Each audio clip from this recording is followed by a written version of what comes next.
করে কান্নার সুরে পবিত্র কোরআন তেলাওয়াত করছেন এক বৃদ্ধা। চোখ ভিজে যাচ্ছে অশ্রুতে, আর কোরআনের তেলাওয়াত ছড়িয়ে পড়ছে চারপাশে। কাছে গিয়ে জানা যায়, গত 2 দিন ধরে তার মুখে কোনো খাবার ওঠেনি, তবুও তিনি কারো কাছে হাত পাতেননি। ওদিকে ঘর ভাড়ার জন্য চাপ দিচ্ছেন বাসার মালিক, তাই কোনো উপায় না পেয়ে মুখ ঢেকে আল্লাহর কাছে আশ্রয় খুঁজছেন পবিত্র কোরআন তেলাওয়াতের মাধ্যমে। পথচারীরা তাকে দেখে অনেকেই পাশ কাটিয়ে চলে যান, আবার অনেকেই সাহায্য করছেন।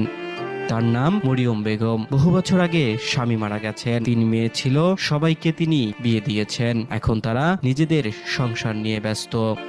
জীবনের এই শেষ প্রান্তে মরিয়ম বেগম একা হয়ে গেছেন। পৃথিবীতে তাকে দেখার মতো আল্লাহ ছাড়া আর কেহই নেই। একটা মা যখন সন্তানদের মানুষ করতে নিজের জীবন বিলিয়ে দেন, সেই মাই আবার বৃদ্ধ বয়সে একাকিত্ব আর অভাবের কঠিন সমীকরণে পড়েন।